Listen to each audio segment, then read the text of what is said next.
আজি ৰাতিপুৱাৰ পৰা আমি শুনি আহিছোঁ যে কাইলৈ ৰিজাল্ট দিব, কিন্তু এইটো কওঁতে এতিয়া ৰাতি হৈ গ'লগৈ, কিন্তু শিক্ষামন্ত্ৰী ডাঙৰীয়াৰ পৰা কোনো ধৰণৰ টুইট এতিয়ালৈ দেখিব পোৱা যোৱা নাই। লগতে ছেবাৰ ৱেবছাইটতো বহুতো প্ৰব্লেম হৈ আছে। তো আচলতে কাইলৈ ৰিজাল্ট নিদিয়ে নেকি তোমালোকৰ? তো চোৱা, তেওঁক আজি যেতিয়া সোধা হৈছিলে যে 10 তাৰিখে সম্ভাৱনাহে আছে নে সঁচাকৈ ৰিজাল্ট দিয়া হ'ব, তেওঁ মৰ্ণিং কৈছিলে যে কাইলৈ ঘোষণা হ'বই, ফলাফল ৰেডি হৈ আছে চব। কিন্তু ইফালে আকৌ দেখা গৈছে যে ছেবাৰ ৱেবছাইট এতিয়ালৈ ভালকৈ খোল খোৱা নাই। বহুতো ষ্টুডেণ্টৰ কমেণ্ট আহিছিল যে ৱেবছাইটটো এতিয়ালৈ ঠিক হোৱাই নাই দেখোন, লগতে ৰণোজ পেগু ছাৰেও কোনো ধৰণৰ টুইট এতিয়ালৈ কৰা নাই। তো চোৱা, ৱেবছাইটটো যিহেতু এতিয়ালৈ কমপ্লিটকৈ ভাল হোৱাই নাই, তোমালোকে যদি ৱেবছাইটত গৈ আছা তেতিয়াও ক্ৰেছ হৈ গৈ আছে। তো সেইটো কাৰণে টুইটো অহা নাই এতিয়ালৈ, তোমালোকে মৰ্ণিঙৰ কাৰণে ৰখিব লাগিব মেবি। তো চোৱা, তোমালোকে যদি এপটোতো যোৱা, এপটোতো কিন্তু এতিয়ালৈ টাইমটো মেনশ্যন হোৱাই নাই, টু বি এনাউন্স চুনহে দি থৈছে। তো এতিয়া তোমালোকৰ নিশ্চয় চিন্তা লাগিছে যে ৰিজাল্ট দিব নে নিদিয়ে। তো ইমান এটা চিন্তা কৰি থাকিব নালাগে, তোমালোকৰ ৰিজাল্ট ভাল হ'বই, ইমান এটা চিন্তা কৰিব নালাগে। কাৰণ চোৱা, মেট্ৰিকতো তোমালোকে লিখি থৈ আহিছাই, আৰু যদি লিখি আহিছা তেনেহ'লে নম্বৰ বেছি পাবাই। মানুহৰ প্ৰি ফাইনেল এক্সামত যিমান নম্বৰ পায় তাতকৈ কিন্তু বেছি নম্বৰে পায় এই মেট্ৰিক পৰীক্ষাত। তোমালোকেও ভাবাতকৈ বেছিয়ে পাবা, বেছি চিন্তা নকৰিবা, ৰিজাল্ট ভাল হ'বই। কিন্তু কথাটো হ'ল যে কেতিয়াই দিব।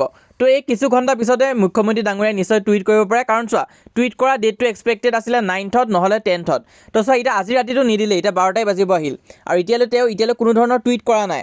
তো মৰ্ণিং যদি তেওঁ টুইট কৰে তেতিয়া তোমালোকৰ ৰিজাল্ট দিবই। তো মৰ্ণিঙৰ কাৰণে তোমালোকে অপেক্ষা কৰিব লাগিব, এতিয়া তোমালোকে ডাইৰেক্ট কৈ দিব নোৱাৰা।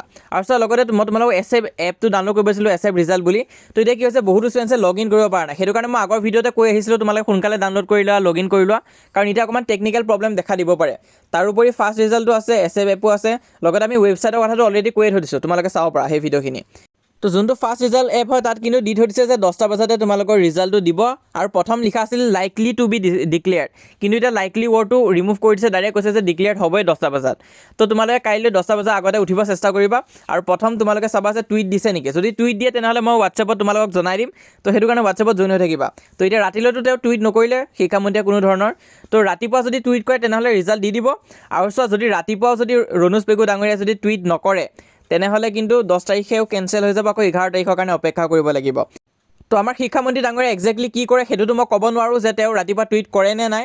কিন্তু এটা কথা তোমালোকক গেৰেণ্টি দি ক'ব পাৰিম যে যিয়ে নহওক কিয়, যদি ৰিজাল্ট লোৱা সিদ্ধান্ত হয় বা ডিচিজন নলয়ও, তেতিয়া মই তোমালোকক ৰিয়েল আপডেটটো তোমালোকক ৰাতিপুৱা মই জনাই দিব পাৰিম। তো হোৱাটছএপত তোমালোকে জইন হৈ থাকা, যদিহে ৰিজাল্ট একদম দিব বুলি ফিক্স হৈ যায়গৈ তেতিয়া মই তোমালোকক লিংক আদি দি দিম, আৰু যদিহে ডিচিজন লোৱা হয় যে কাইলৈও ৰিজাল্ট নিদিয়ে তেনেহ'লে মই তোমালোকক প্ৰথমতে জনাই দিম। তো সেইটো কাৰণে তোমালোকে হোৱাটছএপত জইন হৈ থাকা, আৰু লগতে আমাৰ এই চেনেলটো ছাবস্ক্ৰাইব কৰি ৰাখিবা, বেল নটিফিকেশ্যন অন কৰি ৰাখিবা।